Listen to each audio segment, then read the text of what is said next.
ಇರಾನಿನ ವಿದೇಶಾಂಗ ಸಚಿವ ಅಬ್ಬಾಸ್ ಅರಾಕ್ಚಿ ಅವರ ಟ್ವೀಟ್ ಬಗ್ಗೆ ಹೇಳ್ತಾ ಇದ್ದೆ ನಾನು. 47 ವರ್ಷಗಳಲ್ಲಿ ಹಿಂದ್ಯಾವತ್ತೂ ನಡೆಯದಷ್ಟು ಅದ್ಭುತವಾಗಿ ಮಾತುಕತೆಗಳು ಅಮೆರಿಕದ ಜೊತೆ ನಡೀತಾ ಇದ್ವು. ಏಕಾಏಕಿ ಇಸ್ರೇಲ್ ಪ್ರಧಾನಿ ಬೆಂಜಮಿನ್ ನೆತನ್ಯಾಹು ಫೋನ್ ಕಾಲ್ ಬಂತು. ನೆತನ್ಯಾಹು ಜೊತೆ ಫೋನ್ನಲ್ಲಿ ಮಾತನಾಡಿದ ನಂತರ JD ವ್ಯಾನ್ಸ್ ಏಕಾಏಕಿ ಭಾಳ ಸೀರಿಯಸ್ ಆಗಿಬಿಟ್ರು. ಮಾತುಕತೆಗಳೇ ಮುರಿದು ಬಿದ್ವು ಅಂತ. ಅಲ್ಲಿಗೆ ನಾವು ಚೆನ್ನಾಗಿದ್ವಿ, ನೆತನ್ಯಾಹು ಬಂದು ಎಲ್ಲ ಆಟ ಕೆಡಿಸಿದ್ರು ಅಂತ ಹೇಳ್ದಂಗೆ. ಅದು ನರೇಷನ್ ಕರೆಕ್ಟೇ, ಪಾಕಿಸ್ತಾನದ ದೃಷ್ಟಿಯಿಂದಲೂ ಕರೆಕ್ಟು, ಇರಾನಿನ ದೃಷ್ಟಿಯಿಂದಲೂ ಕರೆಕ್ಟು. ನಾನೇನು ಹಂಗೆ ಆಗಿಲ್ಲ ಅಂತ ಹೇಳ್ತಾ ಇಲ್ಲ. ಬಟ್ ನೆತನ್ಯಾಹು ದೃಷ್ಟಿಯಿಂದ ನೋಡಿದ್ರೆ ಇರಾನಿನ ಫಸ್ಟ್ ಆ್ಯಂಡ್ ಫಾರ್ಮೋಸ್ಟ್ ಬಹುಶಃ ಡೀಲ್ ಕ್ರ್ಯಾಕ್ ಆಗಬಹುದಾಗಿದ್ದದ್ದೇ ಅಲ್ಲಿ. ಎಲ್ಲಿ? ಲೆಬನಾನ್ ಮೇಲೆ ಇಮಿಡಿಯೇಟಾಗಿ ಇಸ್ರೇಲ್ ಅಟ್ಯಾಕ್ ನಿಲ್ಲಿಸ್ಬೇಕಪ್ಪ ಅಂತ. ಅದು ಒಂದಕ್ಕೆ ಇಸ್ರೇಲ್, ಅರ್ಥಾತ್ ಅಲ್ಲಿ ಮಾತುಕತೆಯಲ್ಲಿದ್ದ ಅಮೇರಿಕ. ನೋಡಿ ಮಜಾ ಅಂದರೆ ಇಸ್ಲಾಮಾಬಾದ್ ಮಾತುಕತೆಗೆ ಇಸ್ರೇಲಿಂದ ರಿಪ್ರೆಸೆಂಟೇಷನ್ನೇ ಇಲ್ಲ. ಇಡೀ ಯುದ್ಧ ನಡೀತಾ ಇರೋದು ಯಾರ ಕಾರಣಕ್ಕೆ? ಅಫ್ಕೋರ್ಸ್ ಇರಾನಿಗೆ ಈ ಜನ್ಮದಲ್ಲಿ ಮುಗಿಯದಷ್ಟು ದ್ವೇಷ ಅಮೇರಿಕದ ಮೇಲೆ ಇದೆ, ಐ ಅಗ್ರಿ. ಬಟ್ ಈಗೇನಾದರೂ ಇರಾನ್ ಅಮೇರಿಕದ ಕಿತ್ಕೊಳ್ಳಂಗಿದೆಯಾ? ಅಂದರೆ ಏನಾದರೂ ಅಮೇರಿಕಕ್ಕೆ ನಷ್ಟ ಮಾಡುವಂಥ ಮಿಲಿಟ್ರಿ ಪೊಸಿಷನಲ್ಲಿ ಇರಾನ್ ಇದೆಯಾ ಈಗ? ಇಲ್ಲ. ಅಮೇರಿಕದ ಮೇಲಿರುವಷ್ಟೇ ದ್ವೇಷ ಇಸ್ರೇಲ್ ಮೇಲೂ ಇದೆ ಇರಾನ್ಗೆ. ಯಾವ ಕಾರಣಕ್ಕೋ ಗೊತ್ತಿಲ್ಲ. ಕಾರಣ ಗೊತ್ತಿದ್ರೆ ನೀವು ಹೇಳಿ ನನಗೆ. ಆದರೆ 3000 ಮೈಲಿ ದೂರದಲ್ಲಿರುವ ಇಸ್ರೇಲನ್ನು ಅಟ್ಯಾಕ್ ಮಾಡಬಲ್ಲ ಸಾಮರ್ಥ್ಯ ಇರಾನ್ಗಿದೆ. ಇರಾನ್ ಒಂದು ವೇಳೆ ಯುರೇನಿಯಂ ಶುದ್ಧೀಕರಣವನ್ನು ಕಂಪ್ಲೀಟ್ ಮಾಡಿ ಅಣುಬಾಂಬ್ ತಯಾರಿಸಿದ್ರೆ ಇಮಿಡಿಯೇಟ್ ಥ್ರೆಟ್ ಇರೋದೇ ಇಸ್ರೇಲಿಗೆ. ಇಸ್ರೇಲನ್ನು ನಾಶ ಮಾಡಬೇಕು ಅಂದರೆ 2ನೇ ಅಣುಬಾಂಬ್ ಕೂಡ ಬೇಕಾಗೋದಿಲ್ಲ, 1 ಅಣುಬಾಂಬ್ ಸಾಕು. ಅದಕ್ಕವರು ಇರಾನ್ ಅಣುಬಾಂಬ್ ತಯಾರಿಸದಂತೆ ಏನೇನು ಮಾಡಬೇಕು 35 ವರ್ಷದಿಂದ ಮಾಡ್ತಾ ಬರ್ತಾ ಇದ್ದಾರೆ. ಅದಕ್ಕೊಂದು ಇತಿಹಾಸನೇ ಇದೆ. ಕೂತ್ಕೊಂಡು ಹೇಳಿದ್ರೆ 12 ಗಂಟೆ ಹೇಳಬಲ್ಲೆ ನಾನು ಏನೇನು ಮಾಡ್ತು ಇಸ್ರೇಲಿಯ ಇರಾನು ಅಣ್ವಸ್ತ್ರ ತಯಾರಿಸಿದಂತೆ ಇಸ್ರೇಲ್ ಏನೇನು ಮಾಡ್ತು ಅಂತ.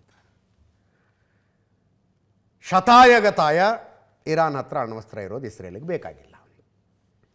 ಆಯ್ತಪ್ಪ, ಅದನ್ನು ಆಮೇಲೆ ನೋಡ್ಕೊಳ್ಳೋಣ, ಸದ್ಯಕ್ಕೆ ಲೆಬನಾನ್ ಮೇಲಿನ ದಾಳಿಯನ್ನು ನಿಲ್ಲಿಸಿ ಬಿಡಿ. ಹೆಂಗೆ ನಿಲ್ಲಿಸ್ತಾರೆ ಇವರು? ಲೆಬನಾನ್ನ ಇಡೀ ದಕ್ಷಿಣ ಭಾಗವನ್ನು ಹಿಡಿತಕ್ಕೆ ತಗೊಂಡು ಹಿಜ್ಬುಲ್ಲಾ ಭಯೋತ್ಪಾದಕ ಸಂಘಟನೆ ಕೂತ್ಕೊಂಡಿದೆ. ಆ ಹಿಜ್ಬುಲ್ಲಾ ಭಯೋತ್ಪಾದಕ ಸಂಘಟನೆಗೆ ದುಡ್ಡು, ಆಯುಧಗಳು ಬರೋದು ಇರಾನ್ನಿಂದ. IRGC ತಂದು ಕೊಡುತ್ತೆ. ಅವನ್ನ ಇಟ್ಕೊಂಡು ಇವರು ಇಸ್ರೇಲ್ ಮೇಲೆ ದಾಳಿ ಮಾಡ್ತಾರೆ. ನಾರ್ತ್ ಇಸ್ರೇಲ್ ಮೇಲೆ ಹಿಜ್ಬುಲ್ಲಾದಿಂದ ದಾಳಿ ಆಗುತ್ತೆ, ಸೌತ್ ಇಸ್ರೇಲ್ ಮೇಲೆ ಹೌತಿಯಿಂದ ದಾಳಿ ಆಗುತ್ತೆ. ಅವ್ರು ಯಮನ್ನಲ್ಲಿ ಕೂತ್ಕೊಂಡಿದ್ದಾರೆ. ಅವ್ರಿಗೂ ದುಡ್ಡು, ಆಯುಧ ಕೊಡೋದು ಇರಾನೇ. ಇರಾನಿನ ಪ್ರಾಕ್ಸಿಗಳು ಅಂತ ಕರೀತಾರೆ ಅವ್ರನ್ನ. ಪ್ರಾಕ್ಸಿಗಳು ಇಸ್ರೇಲಿನ ವಿರುದ್ಧ ನೇರ ಸೇನೆ ನುಗ್ಗಿಸೋದಕ್ಕಾಗೋದಿಲ್ಲ. ಈಗ ಭಾರತದ ವಿರುದ್ಧ ಪಾಕಿಸ್ತಾನದ ಪ್ರಾಕ್ಸಿಗಳು ಯಾರ್ಯಾರು? ಲಷ್ಕರ್ ಎ ತಯ್ಯಬಾ ಇದೆ, ಜೈಷ್ ಎ ಮೊಹಮ್ಮದ್ ಇದೆ, ಇಂಡಿಯನ್ ಮುಜಾಹಿದ್ದೀನ್ ಇದೆ. ಹಾಗೆ ಇಸ್ರೇಲಿನ ವಿರುದ್ಧ ಇರಾನಿನ ಪ್ರಾಕ್ಸಿಗಳವರು. ಅವರನ್ನು ಒಂದು ಸಲ ಹೊಡೆದು ಮುಗಿಸ್ಬಿಡ್ಬೇಕು ಅಂತ ಇಸ್ರೇಲ್ ಡಿಸೈಡ್ ಮಾಡಿದೆ. ಅಂಥದ್ರಲ್ಲಿ ಇಲ್ಲಿ ಕದನ ವಿರಾಮ ನಡೀತಾ ಇದೆ, ನೀವು ಇಮಿಡಿಯೇಟ್ ದಾಳಿ ನಿಲ್ಲಿಸಿ ಅಂದರೆ. ಅದಕ್ಕೆ ನೋಡಿ, ಕದನ ವಿರಾಮ ಘೋಷಣೆ ಆಗ್ತಾ ಇದ್ದಂತೆ ಶುರು ಮಾಡಿದ್ರು ಲೆಬನಾನ್ ಮೇಲೆ ಇಸ್ರೇಲ್ನವರು ದಾಳಿನ. ಅಂದರೆ ಇಲ್ಲಿ ತನಕ 2500ಕ್ಕೂ ಹೆಚ್ಚು ಜನ ಸತ್ತು ಹೋಗಿದಾರಲ್ಲಿ. ಜನ ಅಂತ ನಾನು ಹೇಳ್ತಾ ಇದ್ದೀನಿ, ಇಸ್ರೇಲ್ ಹೇಳೋದ ಸತ್ತ ಪ್ರತಿಯೊಬ್ಬರು ಕೂಡ ಹಿಜ್ಬುಲ್ಲಾ ಭಯೋತ್ಪಾದಕರೇ ಅಂತ. ಆ ದೇಶದ ಇಡೀ ದಕ್ಷಿಣ ಭಾಗನೇ ಅವ್ರ ಹಿಡಿತಕ್ಕೆ ಬಂದುಬಿಟ್ಟಿದೆ. ಇಸ್ರೇಲಿನ ಕಂಡೀಷನ್ನು, ಲೆಬನಾನ್ ಆಡಳಿತ ಮತ್ತೆ ಆ ಪ್ರದೇಶವನ್ನು ತನ್ನ ಕೈವಶಕ್ಕೆ ತಗೊಂಡು ಅಲ್ಲಿ ಯಾವುದೇ ಹಿಜ್ಬುಲ್ಲಾ ಆಕ್ಟಿವಿಟೀಸ್ ನಡೀದಂಗೆ ನೋಡಿಕೊಂಡ್ರೆ ನಾವೊಂದು ಒಪ್ಪಂದ ಮಾಡ್ಕೊಳ್ಳೋಣ ಈಗ ಅಂತ. ಲೆಬನಾನ್ ಸರ್ಕಾರಕ್ಕೆ ಸದ್ಯಕ್ಕೆ ಅಷ್ಟು ತಾಕತ್ತಿಲ್ಲ ಆ ಭಯೋತ್ಪಾದಕ ಸಂಘಟನೆಯಿಂದ ತನ್ನ ದೇಶವನ್ನು ಸಂಪೂರ್ಣವಾಗಿ ಹಿಡಿತಕ್ಕೆ ತೆಗೆದುಕೊಳ್ಳೋದಕ್ಕೆ.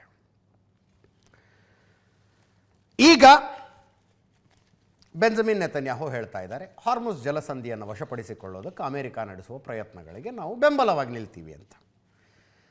ಇರಾನ್ ವಿರುದ್ಧದ ಅಮೆರಿಕದ ಜಲಯುದ್ಧವನ್ನು ನಾವು ಬೆಂಬಲಿಸ್ತೇವೆ. ಹಾರ್ಮುಜ್ ದಿಗ್ಬಂಧನ ಕುರಿತು ಟ್ರಂಪ್ ಕಠಿಣ ನಿಲುವಿಗೆ ನಮ್ಮ ಸಹಮತ ಇದೆ. ಇಸ್ರೇಲ್ ಅಮೆರಿಕದೊಂದಿಗೆ ನಿರಂತರ ಸಮನ್ವಯದಲ್ಲಿದೆ. ನಾನು ಉಪಾಧ್ಯಕ್ಷ JD ವ್ಯಾನ್ಸ್ ಅವರೊಂದಿಗೆ ಮಾತನಾಡಿದ್ದೇನೆ. ಇರಾನ್ನ ಯುರೇನಿಯಂ ಶುದ್ಧೀಕರಣ ಕಾರ್ಯಕ್ರಮ ನಿಲ್ಲಬೇಕು. ಯಾವುದೇ ಯುರೇನಿಯಂ ಶುದ್ಧೀಕರಣ ನಡೆಯದಂತೆ ನೋಡಿಕೊಳ್ಳಬೇಕು. ಇರಾನ್ ಅಸ್ತಿತ್ವದಲ್ಲಿರುವ ಯುರೇನಿಯಂ ದಾಸ್ತಾನು ವರ್ಗಾವಣೆ ಮಾಡಬೇಕು. ಇಸ್ಲಾಮಾಬಾದ್ನಲ್ಲಿ ನಡೆದ ಸಂಧಾನ ಸಭೆಯಲ್ಲಿ ಇದನ್ನು ನಾವು ಒತ್ತಾಯಿಸಿದ್ದೇವೆ ಅಂತ. ಒಂದು ಅಂದಾಜಿನ ಪ್ರಕಾರ 440 kg 900 ಗ್ರಾಂ ಯುರೇನಿಯಮನ್ನು 60% ಎನ್ರಿಚ್ ಮಾಡಿಕೊಂಡಿದೆ ಇರಾನ್. 60%. ನೀವು ಶಾಂತಿಯ ಉದ್ದೇಶಕ್ಕಾಗಿ ವಿದ್ಯುತ್ ಉತ್ಪಾದನೆಗಾಗಿ ಯುರೇನಿಯಂ ಎನ್ರಿಚ್ಮೆಂಟ್ ಮಾಡಿದ್ರೆ 3% ಎನ್ರಿಚ್ ಮಾಡಿದರೆ ಸಾಕು. 5% ಮಾಡಿಬಿಟ್ರೆ ಬೆಸ್ಟ್ ಯುರೇನಿಯಂ ನಿಮಗೆ ಕರೆಂಟ್ ಉತ್ಪಾದನೆ ಮಾಡೋದಕ್ಕೆ. ನಮಗೆ ಕೈಗಾ ಅಣು ವಿದ್ಯುತ್ ಕೇಂದ್ರ ಎಲ್ಲ ಇದೆಯಲ್ಲ, ಅಂಥಲ್ಲಿ ವಿದ್ಯುತ್ ಉತ್ಪಾದನೆ ಮಾಡೋದಕ್ಕೆ 5% ಎನ್ರಿಚ್ ಮಾಡಿಬಿಟ್ರೆ ಬೆಸ್ಟ್. ಆದರೆ ಅದೇ ಯುರೇನಿಯಮ್ಮನ್ನು ಬಾಂಬ್ ಮಾಡಬೇಕು ಅಂದರೆ 90% ಎನ್ರಿಚ್ ಆಗಬೇಕು. 90%.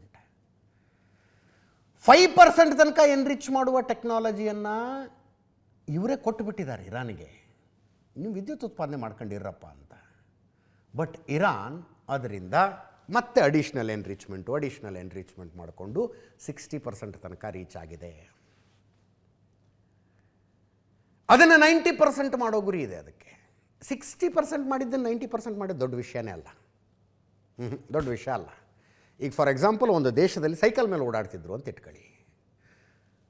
ಆ ಸೈಕಲ್ಗೆ ಎಂಜಿನ್ ಕೂಡಿಸಿ ಮೊಪೆಡ್ ಮಾಡೋದು ದೊಡ್ಡ ಚಾಲೆಂಜ್. ಅದು ಒಂದು ಎಂಜಿನ್ ತಯಾರು ಮಾಡಿ ಸೈಕಲಿಗೆ ಕೂಡಿಸಿ ಮೊಪೆಡ್ ಮಾಡಿ ಅದಕ್ಕೆ ಪೆಟ್ರೋಲ್ ಹಾಕಿ ಓಡಿಸೋದಿದೆಯಲ್ಲ, that is the biggest challenge. ಒಂದು ಸಲ ಮೊಪೆಡ್ ತಯಾರಾಯಿತು ಅಂದರೆ ಆಮೇಲೆ 2 ಸ್ಟ್ರೋಕ್ ಮಾಡೋದು ದೊಡ್ಡ ವಿಷಯನೇ ಅಲ್ಲ. 2 ಸ್ಟ್ರೋಕ್ ಇದ್ದು 4 ಸ್ಟ್ರೋಕ್ ಮಾಡೋದು ದೊಡ್ಡ ವಿಷಯ ಅಲ್ಲ. ಇರಾನು ಮೊಪೆಡ್ ಮಾಡುವ ಟೆಕ್ನಾಲಜಿ ಬಂದುಬಿಟ್ಟಿದೆ ಅವರಿಗೆ. ಅದನ್ನು 2 ಸ್ಟ್ರೋಕ್ ಮಾಡಿದ್ದಾರೆ. ಈಗ ಅವರು 4 ಸ್ಟ್ರೋಕ್ ಮಾಡಬೇಕಾಗಿದೆ. ನೋಡ್ತಿದ್ದಂಗೆ ಮಾಡಿಬಿಡ್ತಾರೆ. ಮಾಡೋದಕ್ಕೆ ಅವಕಾಶ ಕೊಡಬಾರ್ದು ಅನ್ನುವ ಕಾರಣಕ್ಕೆ ಇವರ ದಾಳಿ. ಇವತ್ತು ಕೂಡ ಲೆಬನಾನ್ ಮೇಲೆ ಇಸ್ರೇಲ್ನ ಅಟ್ಯಾಕ್ ಮುಂದುವರಿಯಿತು. ಹಿಜ್ಬುಲ್ಲಾ ಭಯೋತ್ಪಾದಕ ಸಂಘಟನೆಯ ನೆಲೆಗಳನ್ನು ಟಾರ್ಗೆಟ್ ಮಾಡಿ ದಕ್ಷಿಣ ಲೆಬನಾನ್ನ ಕಾನಾ ಪ್ರದೇಶ ಅಂತಿದ್ದು ಸಂಪೂರ್ಣವಾಗಿ ಧ್ವಂಸ ಮಾಡಾಕಿದ್ದಾರೆ. ಲೆಬನಾನ್ನ ಜಿಬ್ಚಿತ್ ಗ್ರಾಮ ಹೊತ್ಕೊಂಡು ಉರಿತಾ ಇರೋದು.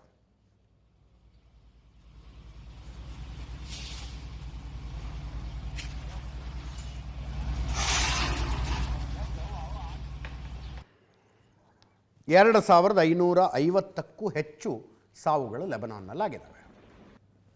ನೋಡಿ, ನೆತನ್ಯಾಹು ಅಕ್ಕಪಕ್ಕದಲ್ಲಿ ನಿಂತಿರುವ ಸೈನಿಕರುಗಳದ್ದು ಒಬ್ಬರದಾರು ಮುಖ ಕಾಣಿಸುತ್ತಾ ಅಂತ. ಅದನ್ನು ಭಾಳ ಸ್ಟ್ರಿಕ್ಟಾಗಿ ಮ್ಯಾನೇಜ್ ಮಾಡ್ತಾರೆ ಅವರು.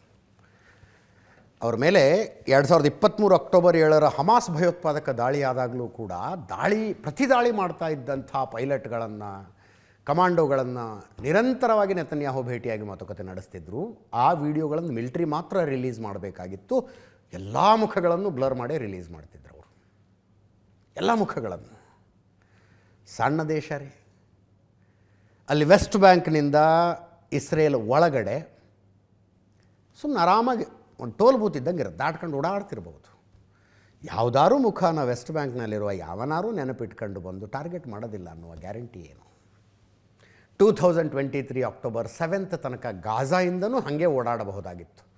ಒಂದು ಐಡೆಂಟಿ ಕಾರ್ಡ್ ಕೊಟ್ಟಿರ್ತಿದ್ರು, ಆ ಕಾರ್ಡ್ ತೋರಿಸಿ ಒಳಗೆ ಬಾ, ಮತ್ತು ಕಾರ್ಡ್ ತೋರಿಸಿ ಗಾಜಾ ಒಳಗಡೆ ಹೋಗುವಂತ.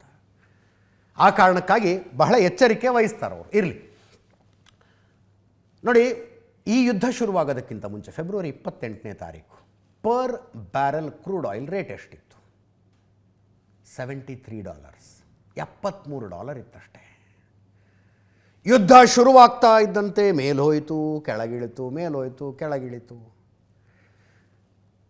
$116 ತನಕ ಹೋದದ್ದು ಏಪ್ರಿಲ್ 8ನೇ ತಾರೀಕು ಕದನ ವಿರಾಮ ಘೋಷಣೆ ಆಯಿತು. ಅವತ್ತು ರಾತ್ರಿನೇ ಡೊನಾಲ್ಡ್ ಟ್ರಂಪ್ ಇಡೀ ನಾಗರಿಕತೆಯನ್ನು ಸರ್ವನಾಶ ಮಾಡಿಬಿಡ್ತೀವಿ ಅಂತ ಟ್ವೀಟ್ ಮಾಡಿತ್ತು, ಸೋಷಿಯಲ್ ಮೀಡಿಯಾ ಪೋಸ್ಟ್ ಮಾಡಿತ್ತು. ರಾತ್ರಿ ಕದನ ವಿರಾಮ ಘೋಷಣೆ ಆಯಿತು. ಮಾರನೇ ದಿವಸ ರಪ್ ಅಂತ ಬಿತ್ತು.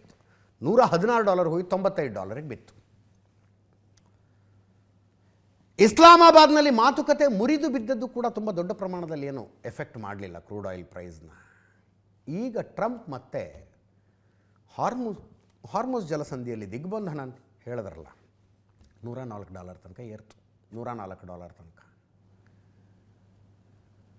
ಟ್ರಂಪ್ಗೆ ಯಾರು ಹೇಳಬೇಕಾಗಿದೆ, ಹಣ ನೋಡ್ಕೊಂಡು ಆ ಪೋಸ್ಟ್ಗಳನ್ನು ಮಾಡು ಸೋಷಿಯಲ್ ಮೀಡಿಯಾದಲ್ಲಿ ಅಂತ. ಇಲ್ಲಿ ಮಾರ್ಕೆಟ್ಗಳು ಎಗರೆಗರು ಬೀಳ್ತವೆ ಈ ಟ್ರಂಪ್ ಪೋಸ್ಟ್ಗಳಿಂದ. ಕ್ರೂಡ್ ಆಯಿಲ್ ಪ್ರೈಸು ಎಲ್ಲಿಂದ ಎಲ್ಲಿಗೋ ಹೋಗುತ್ತೆ. ಇವತ್ತು ರಾತ್ರಿ ಇವ್ರು ಹೇಳ್ತಾ ಇದ್ದಾರಲ್ಲ, ಹಾರ್ಮುಜ್ ಜಲಸಂಧಿಯನ್ನು ವಶಕ್ಕೆ ಪಡಿತೀವಿ ಅಂತ. ವಶಕ್ಕೆ ಇರಾನಿಗೆ ಹೋಗುವ ಬರುವ ಹಡಗುಗಳನ್ನೆಲ್ಲ ಇವರು ನಿಲ್ಲಿಸ್ಬಿಟ್ರೆ IRGC ರಿಟಾಲಿಯೇಟ್ ಮಾಡುತ್ತೆ. $120 ತನಕ ಹೋದರೂ ಏನು ಆಶ್ಚರ್ಯ ಪಡಬೇಡಿದ್ದೀವಿ. ಇದನ್ನು $120 ತನಕ ಹೋಗಬಹುದು. ಇದು ವರ್ಸ್ಟ್ ಕೇಸ್ ಸಿನಾರಿಯೋ $140 ತನಕ ಹೋದರೂ ಹೋದೀತು, ಹೇಳಕ್ಕೆ ಬರೋದಿಲ್ಲ. ಅದರ ಇಂಪ್ಯಾಕ್ಟ್ ನಿಮ್ಮಂಥವರ ಮೇಲೆ ನೇರ ಇಂಪ್ಯಾಕ್ಟ್. ಇದರ ಮಧ್ಯದಲ್ಲಿ ಇದಕ್ಕೆ ಸಂಬಂಧ ಇಲ್ಲದೆ ಇರೋ ಇನ್ನೊಂದು ಸುದ್ದಿಯನ್ನು ಹೇಳಿ ನಾವು ಭಾರತದೊಳಗಿನ ಸುದ್ದಿಗಳಿಗೆ ಬಂದುಬಿಡೋಣ. ಈಗ ಪಾಕಿಸ್ತಾನ ಮತ್ತು ಇರಾನ್ ಬಾರ್ಡರ್ ಶೇರ್ ಮಾಡ್ಕೊಳ್ತವೆ. ಪಾಕಿಸ್ತಾನದ ಕಡಲ ತೀರ, ಇರಾನ್ನ ಕಡಲ ತೀರ ಒಂದಕ್ಕೊಂದು ಹತ್ಕೊಂಡಿದ್ದಾವೆ. ಈ ವರ್ಲ್ಡ್ ಮ್ಯಾಪ್ ನೋಡಿದರೆ ಎಲ್ರಿಗೂ ಗೊತ್ತಿರುತ್ತೆ. ಬಟ್ ಅದರಲ್ಲೂ ಗಮನಿಸಬೇಕಾದ ಒಂದು ಅಂಶ ಏನಂದರೆ, ಪಾಕಿಸ್ತಾನದ ಕಡಲ ತೀರದ ಬಹುತೇಕ ಭಾಗ ಬಲೂಚಿಸ್ತಾನ ಅನ್ನಿಸಿಕೊಳ್ಳುತ್ತೆ. ಬಲೂಚಿಸ್ತಾನ ಪಾಕಿಸ್ತಾನದ most contested area. 2/3 of Pakistan is Balochistan. ಬಲೂಚಿಗಳು ನಾವು ಪಾಕಿಸ್ತಾನದಿಂದ ಪ್ರತ್ಯೇಕ ಆಗಬೇಕು, ನಮ್ಮದು ಪ್ರತ್ಯೇಕ ದೇಶ ಅಂತ ಹೋರಾಡ್ತಿದ್ದಾರೆ. ಪ್ರತ್ಯೇಕ ದೇಶ ಅದು, ಅದರ ಬಗ್ಗೆ ಎರಡನೇ ಮಾತೇ ಇಲ್ಲ. ಭಾರತಕ್ಕೆ ಪಾಕಿಸ್ತಾನಕ್ಕೆ ಸ್ವಾತಂತ್ರ್ಯ ಸಿಗುವುದಕ್ಕಿಂತ ಮುಂಚೆ ಬ್ರಿಟಿಷರು ಬಲೂಚಿಸ್ತಾನಕ್ಕೆ ಸ್ವಾತಂತ್ರ್ಯ ಕೊಟ್ಟಿದ್ದರು. ಆ ಬಲೂಚಿಸ್ತಾನದ ಮೇಲೆ ತನಗೆ ಸ್ವಾತಂತ್ರ್ಯ ಸಿಕ್ಕ ನಂತರ ಪಾಕಿಸ್ತಾನ ಅಟ್ಯಾಕ್ ಮಾಡಿ ಮೊಹಮ್ಮದ್ ಅಲಿ ಜಿನ್ನಾ ಕಾಲದಲ್ಲಿ ಅದನ್ನು ವಶಪಡಿಸಿಕೊಂಡು ಆವತ್ತಿಂದ ಅವರು ಹೋರಾಟ ನಡೆಸ್ತಾನೆ ಇದ್ದಾರೆ.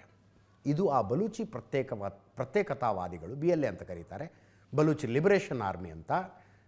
ಅವರು ಫಾರ್ ದ ಫಸ್ಟ್ ಟೈಮ್ ಸಮುದ್ರದಲ್ಲಿ ನಡೆಸಿದ ಕಾರ್ಯಾಚರಣೆ ಇದು. ಸಮುದ್ರದಲ್ಲಿ for the first time Pakistan ನೇವಿಯ ಗಸ್ತು ದೋಣಿಯೊಂದರ ಮೇಲೆ ಬಲೂಚ್ ಲಿಬರೇಷನ್ ಆರ್ಮಿಯವರು ನಡೆಸಿದ ದಾಳಿ. ಬಹಳ ಭೀಕರ ಇದೆ ದಾಳಿ ಅದು. ಮುಂದಿನ ಸುದ್ದಿಗೆ ಹೋಗೋಣ.